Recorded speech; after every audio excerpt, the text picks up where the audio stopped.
আপনি কি আমাকে চেনেন? জি। কিভাবে? আপনি এনজিও অফিসারের সঙ্গে আমার মেয়েকে দেখতে হসপিটালে গিয়েছিলেন। জি, আপনি ঠিক বলেছেন। ইওর অনার, ওনার সাথে আমার দেখা হয়েছে হাসপাতালে। উনি যে এনজিও অফিসারের কথা বলছেন, তিনি নারী ও শিশু নির্যাতন প্রতিরোধ সংস্থার অফিসার। কিন্তু সেই সংস্থার অফিসার আপনার বাড়িতে কেন গিয়েছিল? উনি একটা ভুল তথ্য নিয়ে আমাদের বাড়িতে গিয়েছিলেন। ভুল তথ্য? আপনি কেন এসেছেন? আপনার মেয়ে জীবিত আছে কিনা তা দেখতে এসেছেন? আমি আপনাকে বারবার সাবধান করেছি, কিন্তু আপনি কথা কানে নেননি।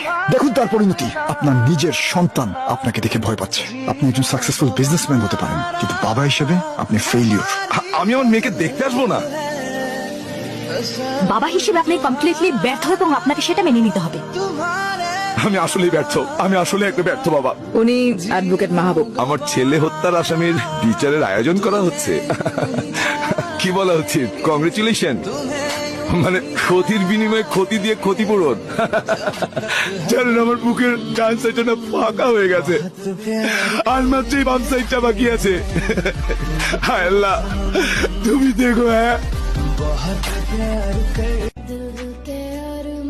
যে তোমার মাকে অনেক আগে হারিয়েছো। আমি সত্যি সরি আপু। স্যার, ফাইলটা একটু জরুরি। Just leave me. জীবন থেকে যদি অপ্রয়োজনীয় জিনিসগুলো এভাবে ছুটে ফেলতে পারতেন, তাহলে আজকে জাস্ট লিভ মি অ্যালোন বলে এভাবে চিৎকার করতে হতো না। কি চান এখানে?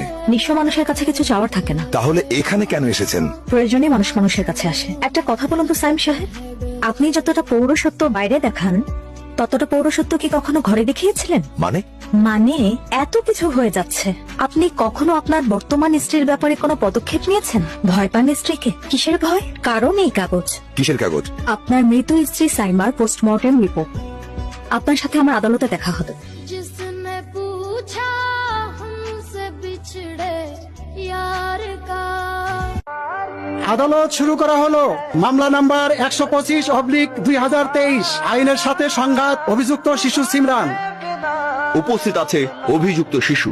আমার কাছে অভিযুক্ত শিশুর জবানবন্দি এবং মৃত শিশুর পোস্টমর্টেম রিপোর্টও রয়েছে। আপনি অনুমতি দিলে আমি সেগুলো আদালতে পেশ করতে পারি। আপনাকে অনুমতি দেওয়া হলো।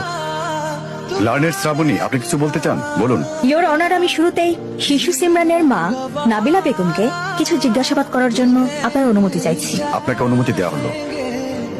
আপনি কি আমাকে চেনেন? জি। কিভাবে? আপনি এনজিও অফিসারের সঙ্গে আমার মেয়েকে দেখতে হসপিটালে গিয়েছিলেন। জি, আপনি ঠিক বলেছেন। ইওর অনার, ওনার সাথে আমার দেখা হয়েছে হাসপাতালে। উনি যে এনজিও অফিসারের কথা বলছেন, তিনি নারী ও শিশু নির্যাতন প্রতিরোধ সংস্থার অফিসার। কিন্তু সেই সংস্থার অফিসার আপনার বাড়িতে কেন গিয়েছিল? উনি একটা ভুল তথ্য নিয়ে আমাদের বাড়িতে গিয়েছিলেন। ভুল তথ্য?